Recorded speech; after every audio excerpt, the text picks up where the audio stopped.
All right, so this is the August 4th Kubernetes Scalability SIG meeting recording now. So let's kick it off. So I think, hey Wojtek, I'm glad to see you joined us. I think there was definitely interest in an update on throughput, the progress on the scheduler throughput and affinity and anti-affinity. Okay, so affinity and anti-affinity is generally done. Like, it's not perfect, but assuming that you don't have like thousands of pods with such constraints, it should work relatively good. And all changes are already merged. Regarding scheduler throughput, it's around 130 in 1,000 node cluster currently. 130 pods per second, something like that. Actually, the QPS limits are still set to 20 because I need to figure out like what the throughput is, like how big throughput we can handle in small clusters, assuming that we have still small machines, like as we have in default configuration. But like, I will probably finish this like early next week or something like that. Well, I mean, tweaking QPS limits, as long as we don't have back pressure and stuff like that, which we don't have yet. Well, that sounds really good. There was, I think, a little bit of discussion last week. I think you were at the offsite, or we were missing a whole bunch of Google folks about. I think there was node affinity and pod affinity. They were sort of being viewed as two different things. Is that? Yes, that's correct. Like pod affinity, node affinity is basically a feature that you. Okay, let me start with pod affinity first. So basically, pod affinity is like a feature where your pod needs to be scheduled on the machine, which is like somehow similar to the machine on where the other pods are running. Then the other pods are defined by some label selector connected with this affinity like definition. And by similar nodes, I mean here like either the same node specifically or the node in the same zone or rack or something like that. Anti-affinity is basically like the opposite thing, where your pod can't be scheduled where some on the node, which is similar to the node where the pods defined by the label selector are running. And node affinity, I think I need to check it. So because I think I knew, but I started wondering and I'm not sure what exactly it is. Yeah, I thought it was to schedule to a given node, whatever. But so my understanding was the affinity stuff was so poorly performant, even though pieces of it were included in alpha and 1.3, that what we're talking about is actually making it performant enough to be usable for 1.4. Is that correct? It's already switched on by default, which means that, yes, it's like if you start like thousands of pods with pod affinity constraints, then probably it will degrade. But assuming that you have like relatively small amount of them, like, I don't know, 100 or something like that, it should work pretty good. Right, but to be clear, when you said it's on by default in master, but it's not on by default in 1.3? Correct, yes. It will be by default on in 1.4, yes. And so the expectation is that the performance degradation will only affect the scheduling of pods that are concerned with affinity, but the other pods not using that feature will still be scheduled, or will it degrade the performance of everything? So the pods with affinity feature set will degrade like faster, but it can degrade like all the pods. potentially. But on the other hand, like the complexity of it is more or less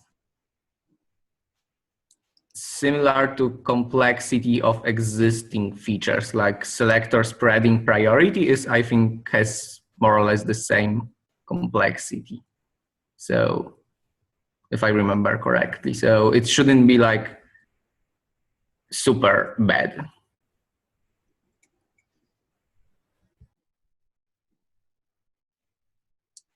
That's this sounds really great and exciting. I think this is a super useful feature set for what we see. Hey, just a quick question about Golang 1.7. I know we sort of talked about it at the onset of the 1.4 release planning cycle. Folks started making noises about it in SIG testing. I think there is interest in attempting to push forward on Go 1.7 if it's actually released in time.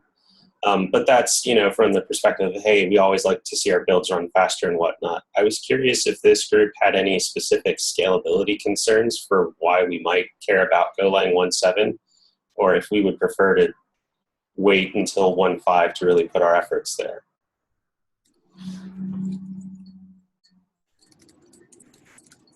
Because, wait until 1.5 is kind of, I haven't heard of any one major thing that 1.7 totally solves that we're really hurting on right now. But I was just asking the group if you know of anything. There's general performance improvement that I've read about, but it's every time they say that, it's always hand wavy on very specific areas. But I think the general consensus is that you want to give it as much bake time, because whenever we did the transition to either it was 1.5 or 1.6, I think my brain is willfully ignoring it now. There were so many races and other little minutia that were uncovered over time that, doing it earlier in the cycle gives enough bake time where you can find all those bugaboos that suddenly change anytime you change Golang.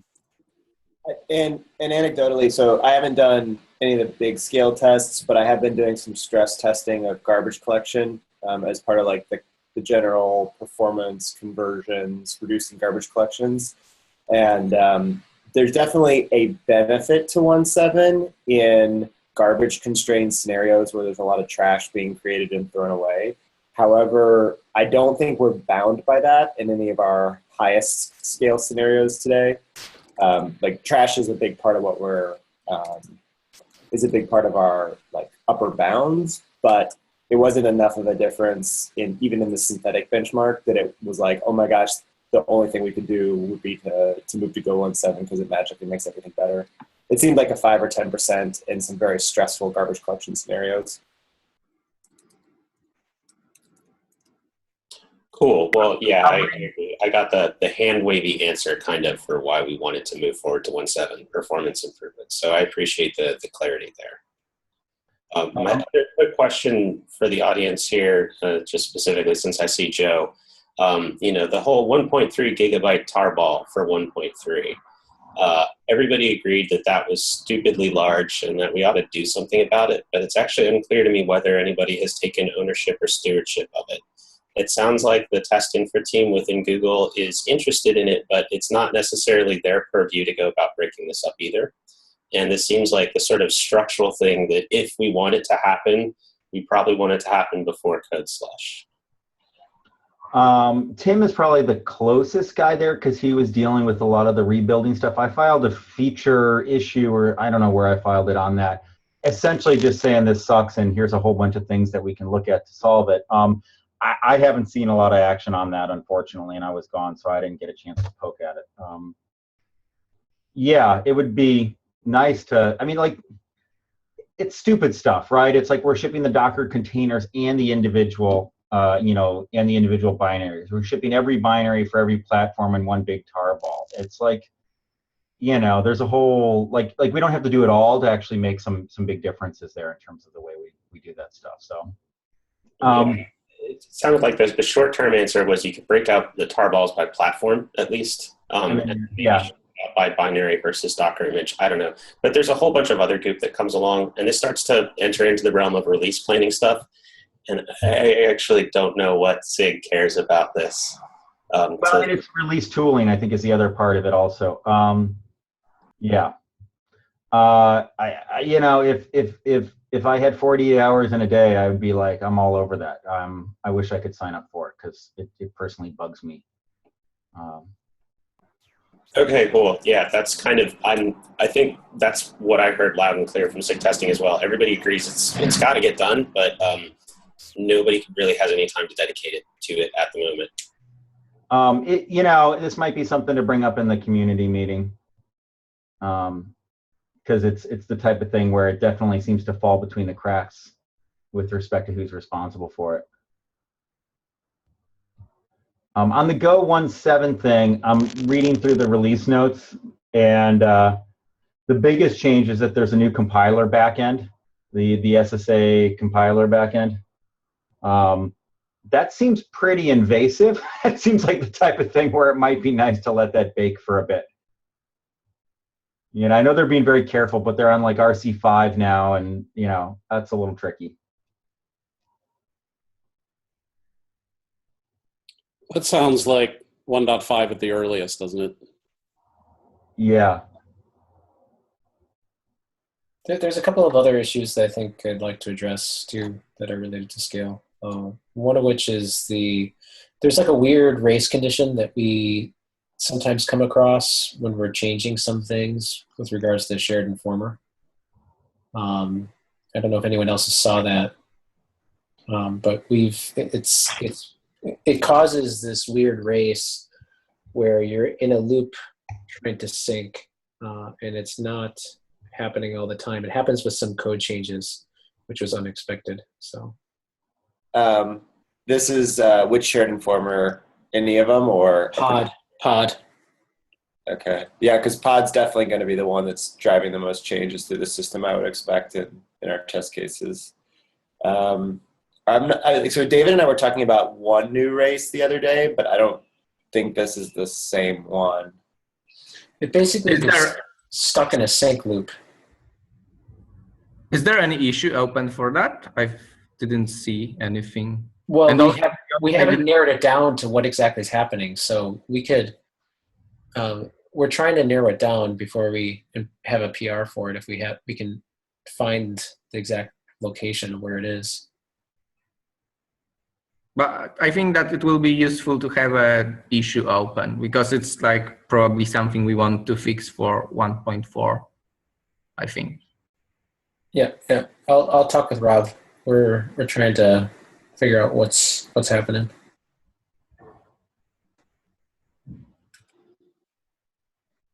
The other thing is I'm still working on the SSD3 changes.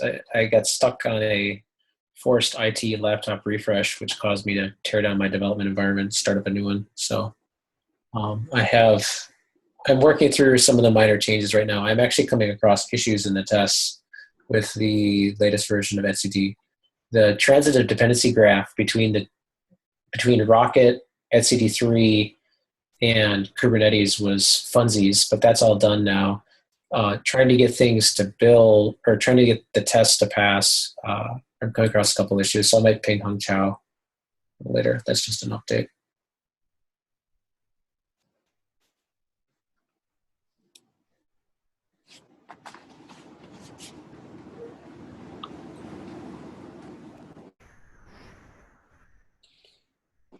Any other topics for today?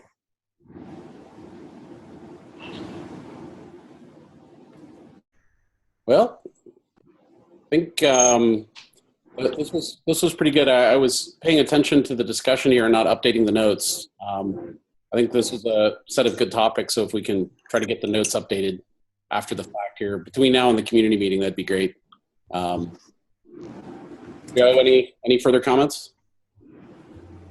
I would, but I'm just still catching up from being on vacation. So, do we want to like make part of this where we review the features that are like signed up for the SIG as part of the features repo? We should. My understanding is we do have a couple of those. Let me grab the link. So we have 3 issues that are all part of SIG. Wait.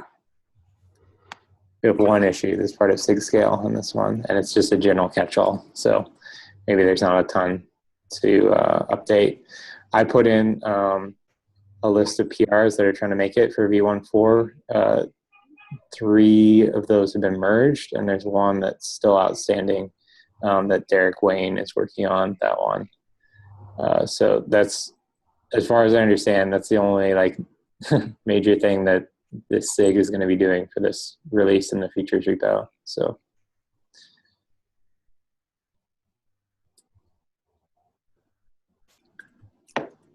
And that's not surprising to me. I think, you know, back when we were sort of at the beginning of the 1.4 cycle, we're like, okay, what's the purpose of the SIG? And it was really a place to coordinate, bring information together, and sort of, you know, help advocate for scale stuff across all the other SIGs. So it's you know, I don't remember us bringing up anything super specific to this SIG early on in the cycle. yeah, it's just one of the things that we are trying to do is shard out so that it's not like one PM's responsibility to track every possible feature and its status. So cool. That's all I got. All right, great. See you folks in a bit. All right, see you. Cool. Thanks all.